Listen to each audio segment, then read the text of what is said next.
सुप्रभात। शुक्रवार 4 जुलाई 2025 तक अमेरिका, यूरोप और पश्चिम एशिया से आज के शीर्ष समाचार अपडेट का सारांश यहाँ दिया गया है। संयुक्त राज्य अमेरिका, बड़ा सुंदर विधेयक सदन में पारित हुआ। प्रतिनिधि सभा ने 218-214 मतों से बड़ा सुंदर विधेयक नामक एक महत्वपूर्ण विधेयक पारित किया।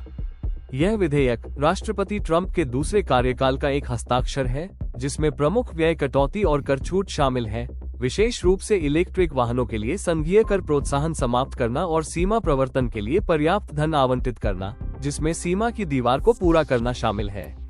आव्रजन कार्रवाई जारी है। अमेरिका अवैध आव्रजन पर निरंतर कार्रवाई के बीच पूर्व भारतीय नागरिकों सहित 49 नए नागरिकों के साथ स्वतंत्रता दिवस मना रहा है। आईसी की गिरफ्तारियां कथित तौर पर बढ़ गई है और नया विधेयक आईसी को अधिक एजेंटों को नियुक्त करने और न्यूनतम शरण शुल्क लागू करने के लिए अरबों प्रदान करता है। 4 जुलाई के लिए नियोजित विरोध प्रदर्शन, महिला मार्च सहित विभिन्न समूहों ने 4 जुलाई को पूरे देश में फ्री अमेरिका विरोध प्रदर्शन आयोजित किए हैं, ताकि आव्रजन दमन और मेडिकेड कटौती सहित ट्रंप प्रशासन की नीतियों के खिलाफ असंतोष व्यक्त किया जा सके। कैलिफोर्निया के कुछ समुदायों ने आव्रजन छापों की चिंताओं के कारण पारंपरिक स्वतंत्रता दिवस समारोह भी रद्द कर दिया है। एप कर्मचारी छुट्टी पर। पर्यावरण संरक्षण एजेंसी एप के 139 कर्मचारियों को छुट्टी पर भेज दिया गया है, क्योंकि उन्होंने ट्रंप प्रशासन के एजेंडे की आलोचना की थी और उस पर पर्यावरण संरक्षण को कमजोर करने का आरोप लगाया था। सुप्रीम कोर्ट के फैसले। सुप्रीम कोर्ट ने ट्रंप प्रशासन को जिबूती में बंद प्रवासियों को दक्षिण सूडान में निर्वासित करने की अनुमति दी है और लड़कियों और महिलाओं के खेलों में ट्रांसजेंडर एथलीटों पर प्रतिबंध से जुड़े मामलों को उठाएगा। रूस यूक्रेन घटनाक्रम। राष्ट्रपति ट्रंप ने रूसी राष्ट्रपति पुतिन के साथ फोन पर बात की। हालांकि ट्रंप ने कहा कि रूस यूक्रेन युद्ध के संबंध में पुतिन के साथ उनकी कोई प्रगति नहीं हुई।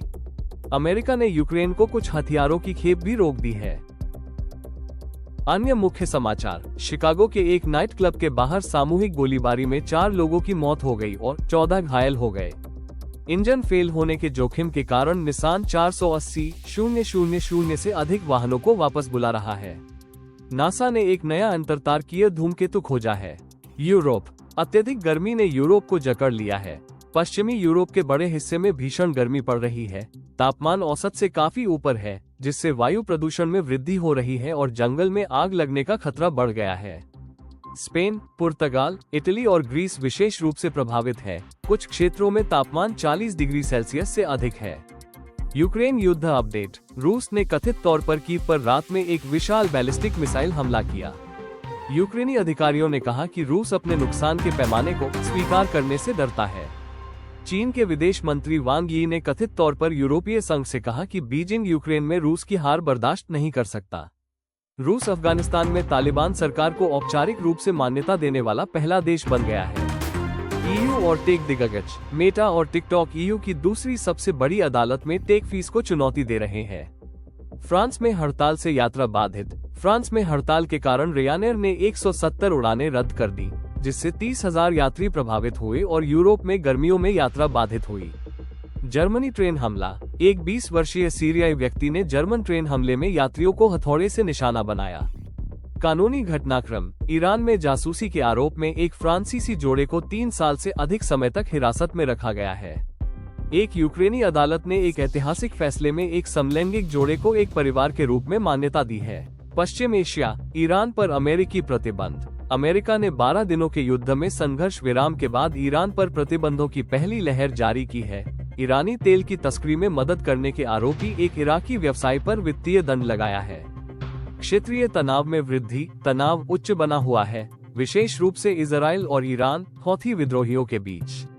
एक अमेरिकी दूत ने कथित तौर पर यमन में B-2 बमवर्षक भेजने की धमकी दी, जब हौथी विद्रोहियों ने इजराइल पर मिसाइल दागी। ईरान के साथ समन्वय का दावा किया। इजराइल के रक्षा मंत्री ने मिसाइल हमले जारी रहने पर जवाबी कार्रवाई की कसम खाई है। गाजा की स्थिति। गाजा पर इजरायली हमले जारी हैं। 48 घंटों में 300 से अधिक फिलिस्तीनियों के मारे जाने की खबरें हैं। संयुक्त राष्ट्र के विशेषज्ञ इस बात की रूपरेखा तैयार कर रहे हैं कि कैसे कंपनियां इजरायल की कार्रवाइयों से लाभ उठाती हैं और अमेरिकी ठेकेदारों पर सहायता चाहने वाले फिलिस्तीनियों पर गोलीबारी करने का आरोप है। तालिबान ने अमेरिकी अफगान नागरिक को हिरासत में लेने से किया इनकार। तालिबान ने महमूद शाह हबीबी को हिरासत में लेने से इनकार किया है, जो एक अमेरिकी अफगान नागरिक और अफगानिस्तान के नागरिक उड्डयन प्राधिकरण के पूर्व प्रमुख हैं, जबकि उनके ठिकाने के बारे में जानकारी देने के लिए अमेरिकी न्याय विभाग ने इनाम रखा है। ईरानी परमाणु कार्यक्रम। पेंटागन ने कहा कि उसके खुफिया आकलन से पता चलता है कि अमेरिकी हमलों ने ईरान के परमाणु कार्यक्रम को 1 से 2 साल तक कम कर दिया है। कृपया इस वीडियो को लाइक करें, चैनल को सब्सक्राइब करें और अपना समर्थन दें ताकि यह चैनल आगे बढ़ सके।